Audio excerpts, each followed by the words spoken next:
नमस्कार, मैं हूं आपके साथ मयंक। आज 22 तारीख है। पिछले 12 घंटे के अंदर ईरान और अमेरिका की जंग से जुड़े सारे अपडेट्स मैं आपको बताऊंगा। देखिए, इस वक्त की बहुत बड़ी खबर, एक बार फिर अमेरिका की तरफ से ईरान के ऊपर बड़ी स्ट्राइक्स की गई हैं और साथ ही साथ ईरान ने भी बड़ा पलटवार किया है अमेरिका के बेसिस पे और हॉर्मुज पर। इन सारी डेवलपमेंट्स पर हम बात करेंगे। देखिए, ईरान की तरफ से एक बार फिर जो है वो बहरीन में, जॉर्डन में, यूएई में, कुवैत में 4 से 5 देशों में बड़ी स्ट्राइक्स की गई हैं और दूसरी तरफ अमेरिका की तरफ से रात भर ईरान पर बमबारी हुई है। ये बमबारी चाबहार पोर्ट के आसपास हुई है, बंदर अब्बास के आसपास हुई, केशम आइलैंड को निशाना बनाया गया है, कीश आइलैंड के पास जो है हमले किए गए। देखिए, अमेरिका की तरफ से एक बार फिर उन ठिकानों पर हमले किए जा रहे हैं जहां से ईरान के मिसाइल लॉन्चर्स एक्टिवेट होते हैं, मिसाइल्स दागी जाती हैं। ईरान की तरफ से जो मिसाइल दागी जा रही हैं, ये 2 तरह के हमले हो रहे हैं। एक वो मिसाइल लॉन्चर्स हैं जो जमीन के ऊपर हैं, एक वो मिसाइल लॉन्चर्स हैं जो जमीन के नीचे हैं। जो जमीन के नीचे मिसाइल लॉन्चर्स हैं उनके बारे में कोई जानकारी किसी के पास नहीं है कि मिसाइल्स कहां से फायर होती है, लेकिन जो जमीन के ऊपर से मिसाइल्स दागी जा रही हैं उनको सैटेलाइट के जरिए लोकेट करके निशाना बनाया जा रहा है। डोनाल्ड ट्रंप की तरफ से बयान आया कि पहले हमारे टारगेट पर जो थे वो ईरान का न्यूक्लियर प्रोग्राम था। हम चाहते थे ईरान की न्यूक्लियर कैपेबिलिटी जो है वो खत्म हो, लेकिन अब हमारे निशाने पर ईरान का मिसाइल पावर है। अब देखिए, मामला वहां शिफ्ट हो गया जहां नेतन्याहू चाहते थे। नेतन्याहू की हमेशा से ये इच्छा थी कि सिर्फ न्यूक्लियर प्रोग्राम को लेकर बातचीत ना हो, मामला मिसाइल पावर पे भी रोक लगे ईरान की। ये नेतन्याहू शुरू से चाहते थे और देखिए वही बात अब होती दिखाई दे रही है। अल्टीमेटली डोनाल्ड ट्रंप भी अब वही भाषा बोल रहे हैं जो डोनाल्ड ट्रंप कह रहे थे, जो नेतन्याहू कह रहे थे कि मिसाइल पावर पर रोक लगाई जाए। इस तरह की बातें सामने आ गई हैं, लेकिन हकीकत यह है, जो असली खबर है वो ये है, ईरान की तरफ से एक बड़ी वार्निंग दे दी गई है अमेरिका को और उसके लिए एक टाइम लाइन जो है वो भी फिक्स कर दी गई है। देखिए, इन हमलों के बीच ईरान की तरफ से एक बहुत बड़ी वार्निंग दी गई है। अमेरिका को 3 दिन का वक्त दिया गया है, यानी कि 72 घंटे 72 आवर्स, जो कि कल से शुरू हो चुके हैं और जिसमें कई घंटे बीत चुके हैं। ईरान की तरफ से जो जानकारियां आ रही हैं सूत्रों के मुताबिक, ईरान की तरफ से अमेरिका को यह बात साफ कर दी गई है कि 0 आवर स्टार्ट होता है। 0 आवर का मतलब होता है जब ये टाइम फ्रेम दिया जाता है, जितने भी घंटे का दिया जाए, जैसे ही ये टाइम लिमिट खत्म होगी उसके बाद ईरान अमेरिका के सारे वॉरशिप्स पर हमला करेगा। अरब के जितने इंफ्रास्ट्रक्चर है उन पर हमले किए जाएंगे, अमेरिकी सैनिकों को निशाना बनाया जाएगा, अमेरिकी बेस तबाह किए जाएंगे। यानी एक ऑल आउट वॉर का ऐलान मान के चलिए आप इसको। देखिए, 0 आवर जो होता है अनाउंसमेंट, आर्मी और मिलिट्री से जुड़े लोग जो हैं इसका ज्यादा इस्तेमाल करते हैं।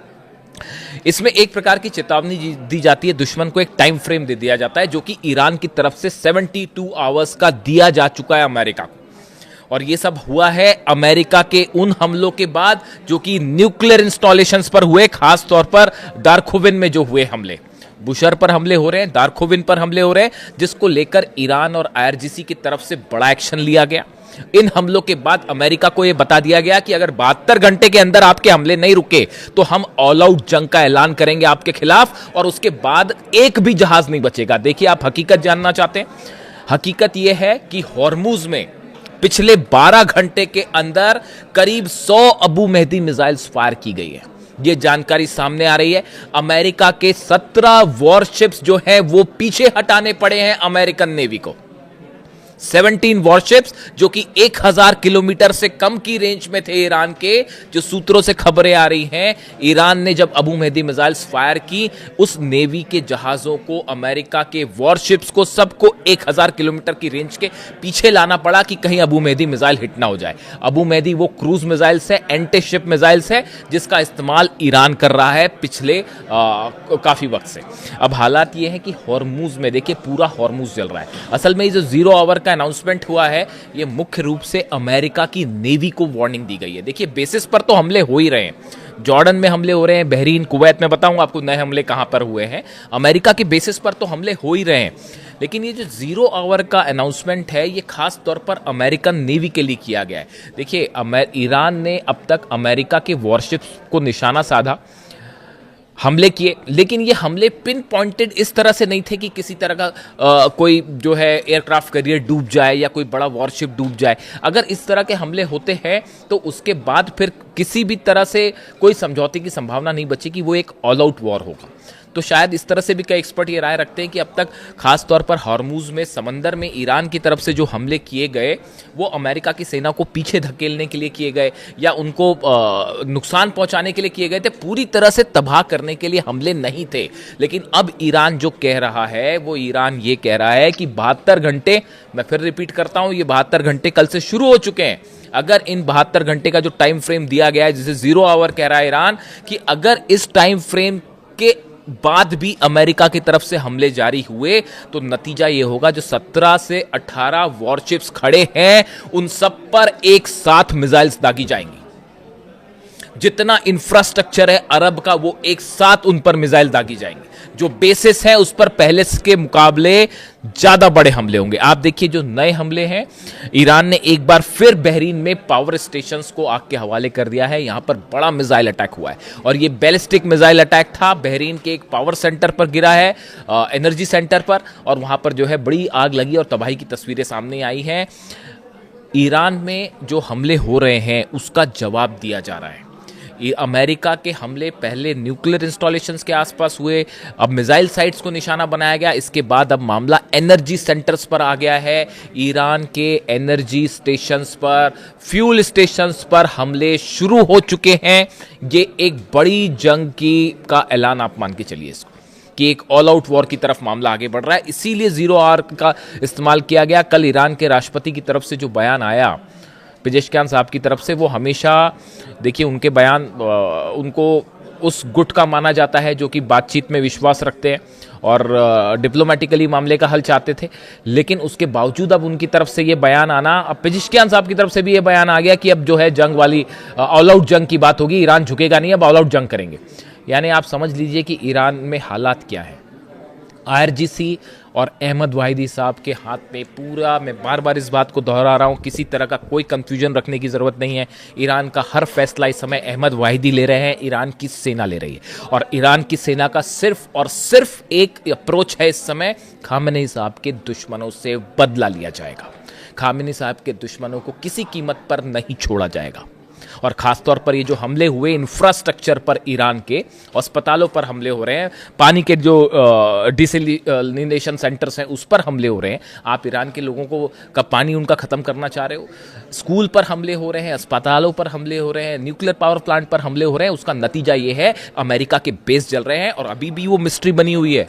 अभी तक कोई न्यूज़ चैनल या पत्रकार जो है वो इस बात को लेकर दावे नहीं कर रहा है कि उस 200 बंकर्स पे जो हिट 20 बंकर्स, 200 नहीं 20 बंकर्स जो हिट किए गए जॉर्डन के एक बेस पे, उस बंकर में कितनी कैजुअलिटी हुई है, वहां पर क्या क्या हुआ, क्या क्या तबाह हुआ, इसकी जानकारी अब तक सामने नहीं आई है।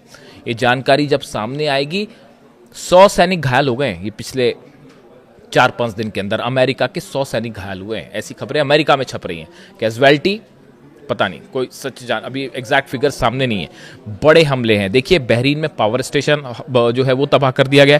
जॉर्डन में अल सॉल्टी बेस पर एक बार फिर बैलिस्टिक मिसाइल से हमला हुआ है और ईरान का दावा है यहां पर फिर से F-18 जेट्स का जो हैंगर है उसको तबाह किया गया है। इस तरह के दावे हैं। यानी जॉर्डन लगातार निशाने पर है।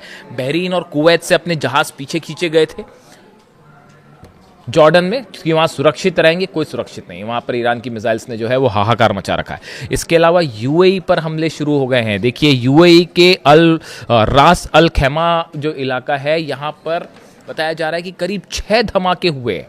4 धमाके की खबर थी, अब वो 6 तक पहुँच गई है कि UAE के रास अल खैमा में 6 धमाके हुए हैं। इसके अलावा जो फुजेरा पोर्ट है उस पर भी धमाके की खबरें हैं। यानी UAE में भी अब हमले शुरू हो चुके हैं। ये मामला अब इसीलिए कहा जा रहा है, जो 72 घंटे का टाइम है, कि ये मामला वर्ल्ड वॉर की तरफ आगे बढ़ता दिखाई दे रहा है। क्यों कहा जा रहा है इसको वर्ल्ड वॉर को, इसकी भी बात करेंगे। कुवैत में एक बार फिर डिसैलिनेशन सेंटर पर फिर से पानी के ठिकाने पर हमला हुआ है। जो अपडेट आया है उसके मुताबिक, मैंने आपको बताया हॉर्मूज में धमाके, हॉर्मूज में एक बार फिर से माइन फट गई। अमेरिका के जहाज ओमान वाले रास्ते से जो मना कर रखा है ईरान ने, वहाँ से पार करने की कोशिश कर रहे थे ज़बरदस्ती।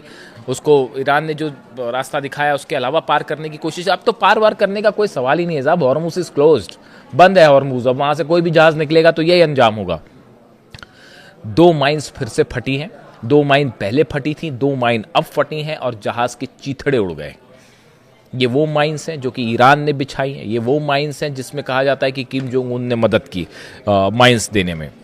परमाणु प्लांट पर ईरान के लगातार हमले हो रहे हैं। इस बीच देखिए बड़ी खबर आई है कि पुतिन ने किम जोंग उन से फ़ोन पर बात की है, इस तरह की सूत्रों से खबर है। देखिए नॉर्थ कोरिया की जो विदेश मंत्री हैं वो इस समय रूस के दौरे पर हैं। उन्होंने रूस के राष्ट्रपति से मुलाकात की और बताया जा रहा है कि ईरान के हालात को लेकर भी रूस के बीच में और नॉर्थ कोरिया के बीच में बड़ी चर्चा हुई है। वहीं चाइना की सऊदी से भी बात हुई है। चाइना की एक बार फिर कोशिश है कि किसी तरह से जंग जो है अब अगले कदम में ना बढ़ जाए, वरना मामला बिगड़ जाएगा। सऊदी की जंग में एंट्री हो चुकी है, सीधे रूप से नहीं तो परोक्ष रूप से हो चुकी है। यमन ने ब्लॉकेड का अनाउंसमेंट कर दिया है कि अब सऊदी की पूरी तरह से घेराबंदी की जाएगी। आप समझिए इस बात को। रूस में बाबल मंदेव, रूस के विदेश मंत्री का बयान जो 2 दिन पहले आया था, उन्होंने ये कहा था कि अगर बाबल मंदेब बंद कर दिया गया तो पूरी दुनिया में हाहाकार मच जाएगा, ऑयल को लेकर हालात खराब हो जाएंगे, पूरी दुनिया की अर्थव्यवस्था चरमरा जाएगी।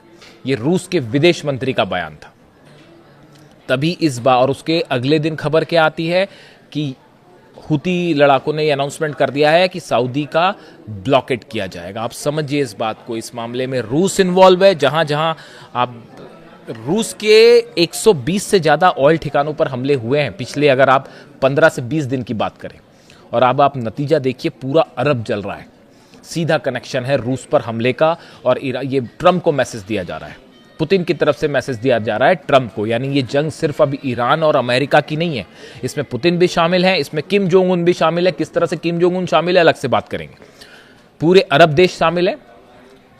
12 मुल्क इस समय ऐसे हैं ईरान के आसपास जिन पे या तो हमले हो रहे हैं या जो इस पूरे मैटर में इन्वॉल्व हैं। रूस इनमें इन्वॉल्व है। यूरोप की कभी भी एंट्री हो सकती है। जो ईरान की तरफ से कहा जा रहा है कि अगर 72 घंटे के अंदर हमले नहीं रुकते हैं तो जितने लोकेशंस है टारगेट पॉसिबल है सब पर अटैक किया जाएगा। ये यूरोप को धमकी है दरअसल सीधी सीधी, कि उसके बाद जो हमले होंगे फिर ऑल आउट वॉर होगा एक। उसके बाद फिर ये हिसाब नहीं लगाया जाएगा कि आपने क्या हमले किए और हमने क्या हमले किए। उसके बाद पूरी ताकत से आखिरी हमला करेगा ईरान।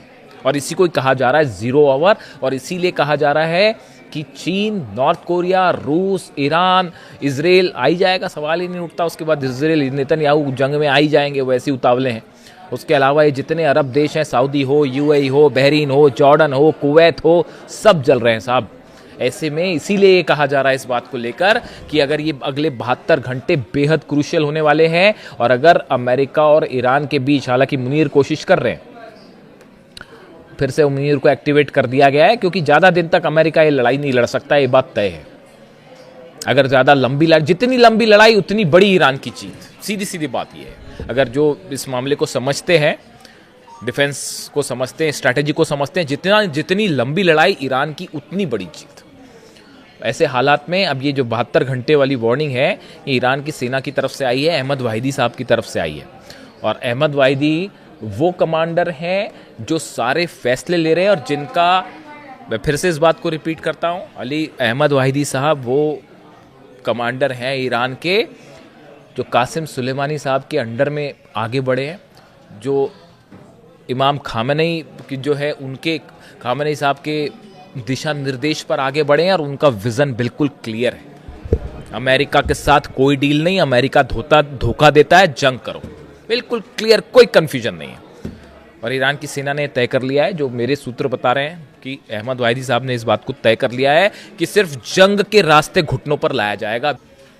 और इसीलिए कहा जा रहा है कि मामला वर्ल्ड वॉर की तरफ आगे बढ़ रहा है। जो भी अपडेट होगा लेटेस्ट आप तक पहुंचाऊंगा। वीडियो कैसा लगा कमेंट करके ज़रूर बताइए। Thank you so much.